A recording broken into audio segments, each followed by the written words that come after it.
고난주간 예수님의 행적 두 번째, 과부의 두렙돈 헌금. 누가복음 21장 1절에서 4절까지의 말씀.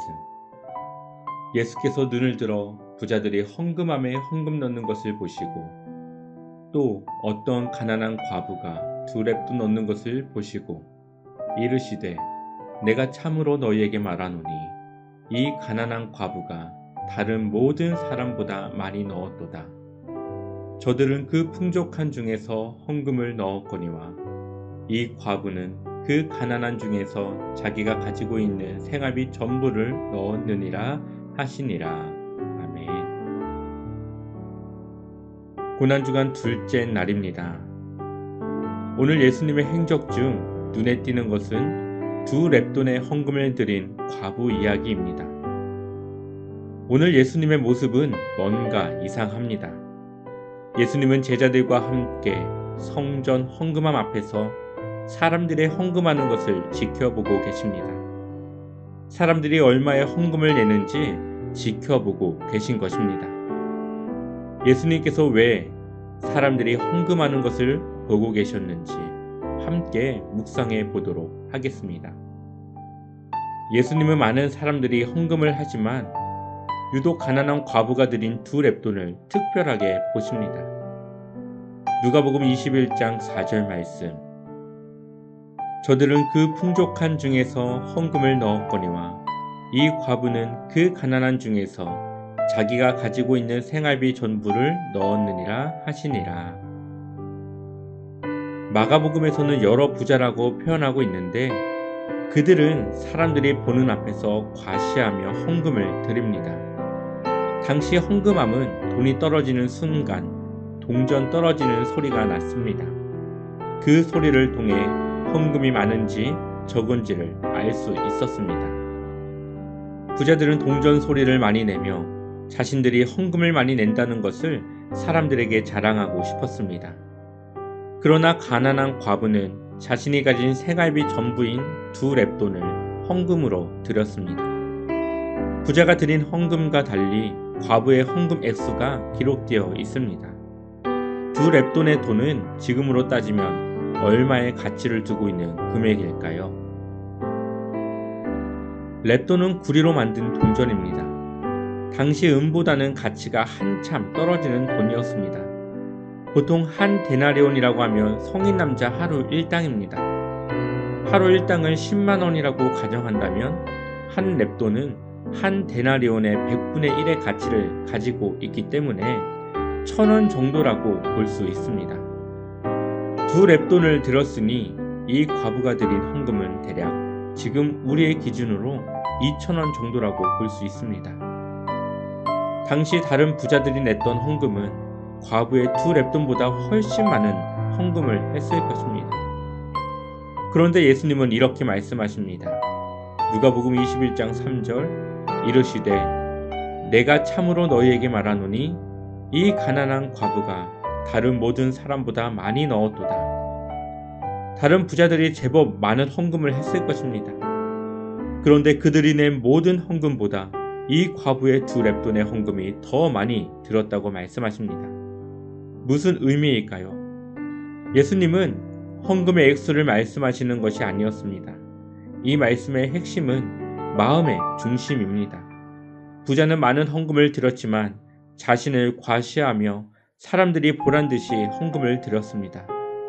부자의 중심은 이미 하나님을 위한 헌금이 아니라 사람들에게 과시하기 위한 외식하는 자의 모습이었던 것입니다. 그러나 적은 액수지만 자신의 모든 것을 드린 과부의 헌금은 그의 마음이 하나님께 온전히 있음을 보여주고 있습니다. 하나님은 우리의 중심을 보시는 분이십니다. 만약 우리가 헌금을 많이 드린 것으로 누군가 인정해 주길 바라거나 하나님께 큰 일을 했다고 생각한다면 우리의 마음이 교만해지지 않도록 기도해야 합니다. 이미 우리의 가진 모든 것이 하나님의 것입니다. 하나님의 것을 우리가 사용하며 생활할 수 있도록 해주신 것을 감사하는 마음으로 헌금을 통해 드리는 것입니다. 하나님이 주셨음을 인정하는 것이고 그 마음을 하나님께 표현하는 것입니다.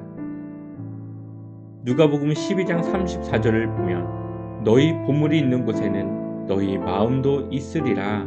아멘. 과부의 두 렙돈을 통해 예수님은 우리의 잘못된 생각을 바로잡기 원하셨을 것입니다. 많은 사람들이 성전에서 헌금을 들었지만 가난한 과부만 그 헌금을 인정받았습니다. 과부는 자신이 가진 생활비의 전부를 드렸습니다. 누구보다 하나님을 향한 마음이 컸던 것입니다. 하나님을 향한 마음은 우리의 삶 속에서 나타납니다. 우리의 시간을 하나님을 위해 쓰고 우리가 가진 재물도 하나님의 영광을 위해 사용해야 합니다. 이것이 하나님 중심의 삶을 살아가는 제자의 모습이고 삶이라고 볼 수 있습니다. 제자는 자신의 삶을 온전히 하나님께 맞춰 하나님 중심의 생활을 해야 하는 것입니다. 왜냐하면 하나님이 우리를 믿음의 자녀로 부르셨기 때문입니다.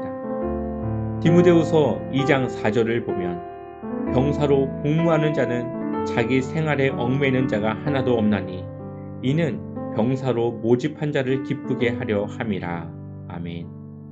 우리를 부르신 하나님의 뜻을 따라 그를 기쁘시게 하기 위해 우리의 삶을 살아가는 것이 바로 제자입니다. 그것이 충성된 일꾼이고 중심을 하나님께 온전히 둔 거룩한 성도의 모습입니다.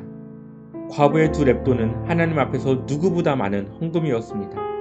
하나님 앞에서 크고 적고는 문제가 되지 않습니다. 우리의 마음을 하나님이 보기 원하시고 진실된 믿음을 보기 원하십니다. 사무엘상 16장 7절 말씀을 보면 하나님께서 사무엘에게 이르시되 그의 용모와 키를 보지 말라. 내가 이미 그를 버렸노라.